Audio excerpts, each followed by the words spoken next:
ناظرین السلام علیکم. کتاب و قلم تصنیف مرشد کریم قلندر بابا اولیاء رحمۃ اللہ علیہ کی تشریحات کے سلسلے میں یہ نشست مسلسل کئی دن سے جاری ہے، اور لوح قلم کی جو تشریحات لکھی گئی تھیں اور جو تقریباً 3.5 سال میں پوری ہوئی تھی، وہ آپ کے سامنے پڑھ کر سنائی جا رہی ہیں، اس لیے تاکہ آپ اس کو اس طرح سن سکیں جیسے استاد اور شاگرد آمنے سامنے بیٹھ کر کلاس لیتے ہیں. لوح قلم کی تشریحات کے سلسلے میں 111 لیکچر یا اسباق بنے تھے. 111 اسباق میں سے آپ 97 اسباق سن چکے ہیں. اب 98واں سبق آپ کے سامنے پیش کیا جا رہا ہے.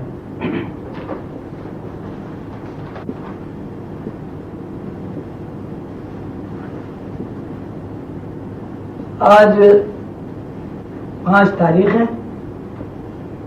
اگست کی 5 تاریخ ہے، اور اس وقت رات کے 11:05 ہوئے. اس ریکارڈنگ کے سلسلے میں چونکہ وقت کم تھا، اس لیے ہم نے یہ کوشش کی ہے کہ دن کے اوقات میں بھی ریکارڈنگ کی جائے اور رات کے اوقات میں بھی زیادہ سے زیادہ وقت دیا جائے، تاکہ میرے ابوظہبی کے قیام کے دوران یہ تشریحات مکمل ہو جائیں.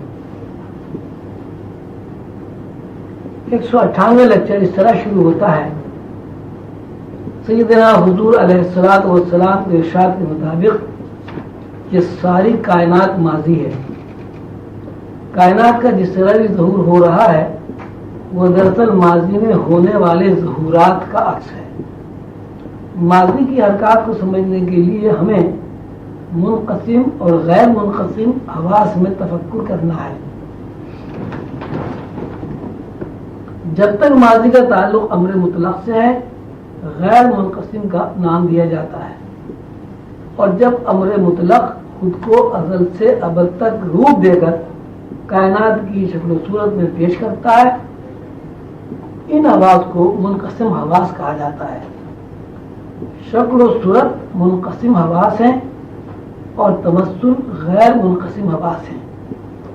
منقسم حواس سے غیر منقسم کو پا جانا ممکن نہیں، لیکن غیر منقسم حواس سے منقسم حواس کی گناہ تک پہنچ جانا یقینی ہے.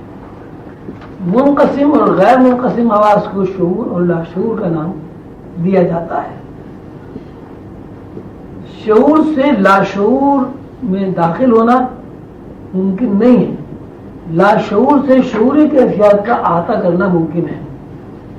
دنیاوی علوم، اقتصادی علوم، علوم حصولی، علوم مظاہر کو اولیت دیتے ہیں اور مظاہر کو وسعت حیات قرار دیتے ہیں. جب ہم مظاہر کو وسعت حیات قرار دیتے ہیں تو اس کا مطلب بجز اس کے کچھ نہیں ہے کہ ہم ماضی اور مستقبل دونوں کا انکار کر رہے ہیں، جبکہ ماضی اور مستقبل کے ساتھ ساتھ حال کا بھی تذکرہ کرتے ہیں. حالانکہ زندگی کی گہرائیوں میں سمجھنے سے یہ واضح ہو جاتا ہے کہ حال اور مستقبل کا وجود نہیں ہے. ماضی میں جو کچھ ہو چکا ہے وہی حال مستقبل میں ڈسپلے ہو رہا ہے. قرآن پاک میں اللہ تعالیٰ نے ماضی کا تذکرہ اس طرح فرمایا ہے: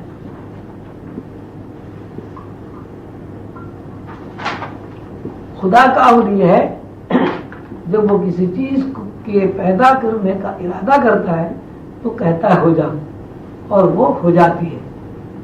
یعنی اللہ کے ذہن میں کائناتی پروگرام جس ترتیب کے ساتھ تھا، اللہ نے چاہا اس پروگرام کا ظہور ہو، اللہ نے کن کہا اور پروگرام کسی ترتیب کے تحت وجود میں آ گیا۔ اللہ کا ارادہ لامتناہی نور ہے۔ لامتناہی نور سے مراد یہ ہے کہ اللہ کے اس ارادے میں جس طرح کائنات موجود ہے وہ ساری کائنات کی ماہیت اور کائنات کے اندر نوعیں اور نوعی افراد کو کسی طرح بھی احاطہ نہیں کیا جا سکتا۔ اللہ کا ارشاد کہ میں جس چیز کو حکم دیتا ہوں ہونے کا وہ ہو جاتی ہے، اس بات کی تشریح ہے کہ امر الہی کے 3 حصے ہیں۔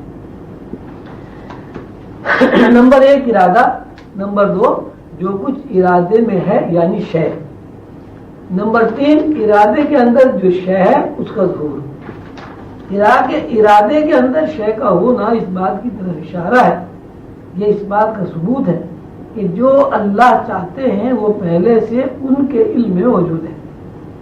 اب چونکہ امر الہی کے مطابق ہونے سے پہلے اشیاء کائنات اللہ تعالیٰ کے علم میں موجود ہیں اور ان کے بعد انہی اشیاء کا ظہور ہوا جو پہلے اللہ کے ارادے میں موجود تھیں، اس لیے جو کچھ موجود ہے سب ماضی ہے۔ مرشد کریم قلندر بابا اولیاء یہ سوال قائم کرتے ہیں کہ ماضی کیا ہے، اس کی مقدار کیا ہے۔ ہمارے پاس ان مقداروں کو سمجھنے کی بہت سی طرزیں ہیں۔ ایک طرز یہ ہے کہ موجودہ سائنسداں روشنی کی رفتار 1,86,200 میل فی سیکنڈ بتاتے ہیں۔ مطلب یہ ہوا کہ دنیا میں روشنی کی رفتار 1 سیکنڈ میں 1,86,200 میل ہے، یعنی 1 سیکنڈ کا طول 1,86,200 میل ہوا۔ 1 سیکنڈ کے اندر جو کچھ افعال و اعمال سرزد ہوئے یا 1 سیکنڈ کی مکانیت میں جو حوادث رونما ہوئے، ان کی رفتار سفر 1,86,200 میل ہے، یعنی 1,86,200 میل جس مکانیت پر مشتمل ہے اس کی مکانیت میں جتنے حوادث رونما ہوئے وہ 1 سیکنڈ کے اندر واقع ہوئے، اور 1 سیکنڈ کے اندر ہی 1 سیکنڈ کی مکانیت کے تمام افعال سرزد ہوئے۔ اگر کسی طرح ان افعال کا شمار ممکن ہو تو یہ معلوم ہو سکتا ہے کہ 1 سیکنڈ کتنا طویل ہے، سیکنڈ کی مکانیت میں کتنی وسعت ہے۔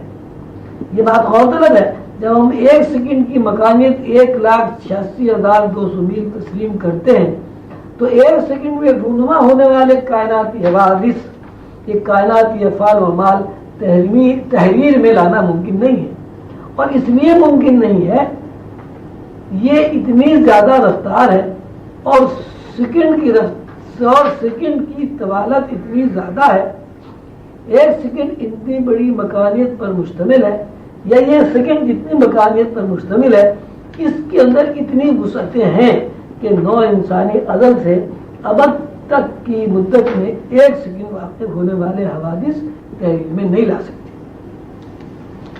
اب اگر اس بات کو تسلیم کر لیں کہ 1 سیکنڈ برابر ہے 1,86,200 میل، اس کا مطلب یہ ہوا کہ کائنات کا ایک لمحہ 1,86,200 میل پر مشتمل ہے۔ ہم جب یہ تسلیم کر لیتے ہیں تو پھر زمان متواتر کا مفہوم کچھ نہیں رہتا۔ جب زمان متواتر کچھ نہیں رہتا تو لامحالہ تسلیم کرنا پڑتا ہے کہ اللہ کے شیون یعنی اللہ کے ذہن میں اشیاء کا ہونا جس طرح موجود ہے وہی زمان کی